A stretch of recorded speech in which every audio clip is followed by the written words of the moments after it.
del embajador y que yo he mantenido pues una lucha frontal exigiendo explicaciones. Por eso yo no quiero que se malinterprete una cosa con la otra, pero yo ahora estoy en el otro lado de la cancha como ciudadano, como un ciudadano común y corriente, ya no en servicio activo, y percibo y me doy cuenta, obviamente, que el tema de la inseguridad en el país es algo que nos afecta absolutamente a todos.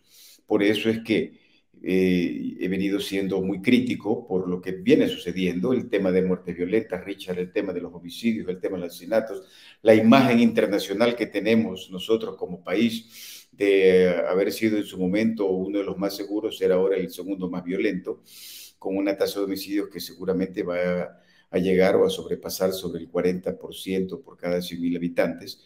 Entonces es un tema obviamente que nos preocupa. El diario vivir, el vivir en esa zozobra, en esa incertidumbre, en el que no sabemos mañana cuál va a ser la víctima, puede ser Víctor Arauz, puede ser Richard Macías, puede ser cualquier persona, y eso obviamente el culpable es, en este caso, el actual gobierno, con su cabeza, en este caso, que es el señor Lasso, por no haber tomado medidas en su momento y haber dejado que el narcotráfico, haber dejado que la delincuencia organizada, que el crimen organizado tome tanta ventaja y que ahora prácticamente nos tenga acorralados. Hemos visto noticias que se han vuelto mediáticas del tema de líderes de los centros penitenciarios, en donde quieren tomar ciertas acciones apegadas a la ley, pero que después obligan a regresar a su zona de confort en centros penitenciarios, y X, el que sea, en donde se nota, pues obviamente, que tienen sometido al gobierno, pues Richard. Entonces, no estamos viendo ese monopolio que debe tener el gobierno, ese monopolio de la fuerza que debe tener Fuerzas Armadas, Policía Nacional, para poder actuar en contra de la delincuencia. Una ley del uso progresivo de la fuerza que limita a la policía a poder actuar. ¿A qué me refiero, Richard? Tengo que esperar que me disparen como policía para ver yo si puedo o no puedo reaccionar. Entonces, eso lo que hace es limitar, en este caso, en la actuación de la Policía Nacional. Y si a eso le sumamos, Richard, una serie de situaciones como el tema de falta de recursos, falta de medios, falta de logística y una falta de liderazgo que tiene la Policía Nacional en este momento, en su peor crisis, en donde va desde la autoestima del policía, que va desde esa falta de vocación que el policía pueda realizar su trabajo, es lo que me hace a mí emitir esos criterios, y obviamente el único responsable en este caso es el presidente Lasso, y obviamente pues un ministro de gobierno y un comandante general que definitivamente queda debiendo tanto a la institución como a la ciudadanía. A ver, general, en contexto esta situación. El gobierno no es el Estado el fallido, es el gobierno el fallido. Se Por le fue eso, de las manos a todos, se le fue de las manos las cárceles, pero ¿quién está atrás de todo esto? O sea, se habla de la mafia albanesa, ahí está autoexiliado Boscán, un compañero periodista que denunció el tema y que obviamente hoy está fuera del país. El asesinato de Villavicencio, el asesinato del alcalde, el crimen del alcalde de Manta, Rubén Cherres. ¿Quién realmente está atrás de todas estas cosas, general, que preocupan al país y que preocupan a los ciudadanos que estamos haciendo comunicación y que estamos expuestos, bien lo decía usted hace un momento, por denunciar todas estas cosas? bueno, y súmele eso, el atentado que sufrió el alcalde de Durán, la muerte hace pocos días de un concejal justamente de la alcaldía de Durán, da a las claras, obviamente, pues que el gobierno no brinda, en este caso, lo que a todos los ecuatorianos pedimos y exigimos, que es un tema de seguridad. Obviamente, educación, trabajo, salud son aristas importantes en todo el gobierno, pero en este momento lo que más nos preocupa justamente es el tema de seguridad. Usted habla de un tema que es sumamente importante, que creo que podríamos ir tocando poco a poco.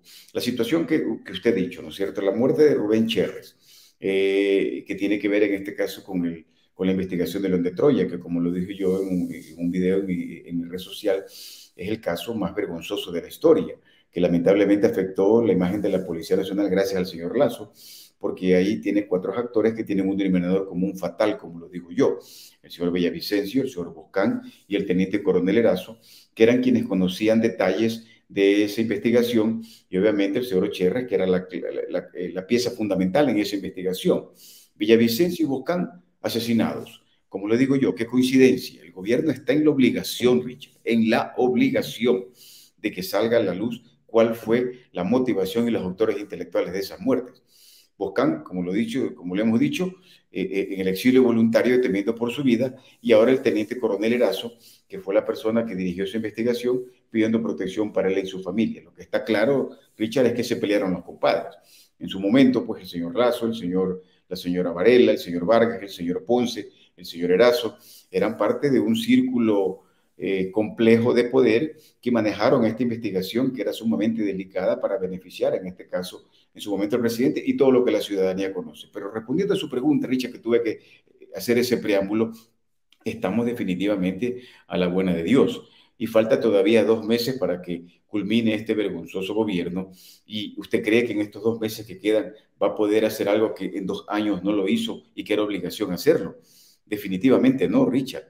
Y esperamos que estos 2 meses y quien asuma en este caso la presidencia de la República cumpla obviamente con lo que ha ofrecido y que nos dé lo que en este momento todos los ecuatorianos queremos, paz y tranquilidad, que si eso lo logra el gobierno entrante darle a los ecuatorianos, tengo por seguro que el país va a salir adelante.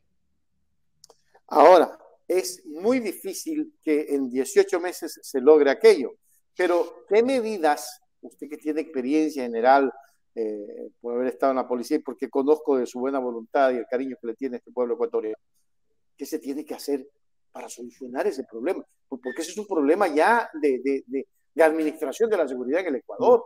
Mira. Indiscutiblemente de que 18 meses es corto tiempo para que el país pueda tener ese aire de que pueda salir este bache. Pero yo creo que en seguridad sí se pueden hacer cosas muy puntuales, Richard. En seguridad, hablemos puntualmente en lo que yo me permito opinar en base a mi experiencia, como usted lo acaba de decir. Yo siempre he sostenido, Richard, que el tema de los centros penitenciarios es el tumor mayor. Vamos a asumir que la seguridad es un tema que tiene al país con una metástasis en tema de seguridad. El tumor mayor, Richard, en este caso los centros penitenciarios.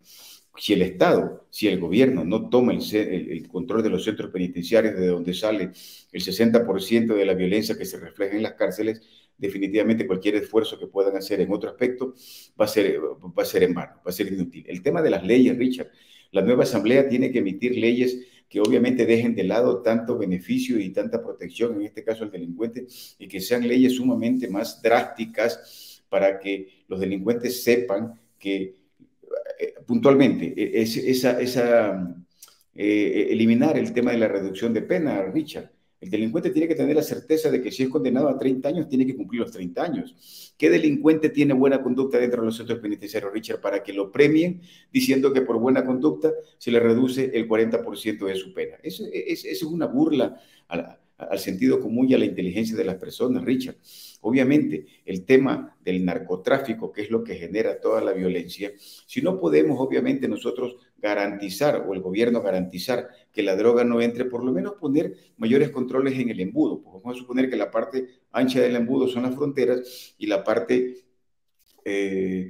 más angosta del embudo son los puertos y aeropuertos. Pues Richard, los puertos por donde sale toda la droga, ahí debe haber un control que debe ser por escáneres, debe ser con personal debidamente poligrafiado, calificado, justamente para que no haya esa facilidad de que la droga salga del país. Y el tema es claro, Richard, si no puede la droga, si la droga entra y la droga no puede salir, automáticamente los narcotraficantes van a buscar otra ruta para enviar a los Estados Unidos o Europa la droga. Y obviamente también un tema que yo sí tengo que ser muy claro, Richard, en el tema de la delincuencia común. Porque como yo siempre he sostenido, o sea, que se maten entre delincuentes, entre narcotraficantes, ¿en qué nos puede afectar a nosotros? Si no tenemos absolución, nosotros somos personas decentes, honestas, que no tenemos nada que ver con eso. Pero el hecho de ser posibles víctimas colaterales es lo que nos tiene en esta angustia, pues Richard. El de hecho ya. Y la delincuencia común también es otro tema, justamente que es causado por la falta de empleo, por la falta de educación, por la falta de oportunidades. Pero sí, yo sí he sostenido, Richard, que una migración ilegal que existe en este país ha causado lamentablemente un tema de delincuencia común bastante alarmante. Ya obviamente el tema de que por arrancharle el celular a usted le peguen una puñalada o le disparen, que por arrancharle su carro, por robarle su carro. El tema de los secuestros, el tema de las vacunas, Richard, lamentablemente la estadística, porque yo soy dueño de mi verdad, usted de la suya, pero la realidad y la verdad son las estadísticas y los datos que están ya en base a lo que instituciones, organizaciones manejan el tema estadístico. Pero Richard, el 30-35% de personas extranjeras inmiscuidas en tema de delincuencia común, sí también es algo que yo creo que deberían tomar en cuenta. Entonces, para responder su pregunta, tema de centros penitenciarios, el tema de los controles en puertos y aeropuertos, el tema de la migración ilegal que habría que legalizar y poner mucha atención en eso, y obviamente el tema de las leyes, Richard. Yo creo que es un tema que cualquier gobierno en 6, 7, 8 meses podría tomar medidas y que si lo logra y lo consigue, podría tener una buena base, una buena imagen para las elecciones del 2025.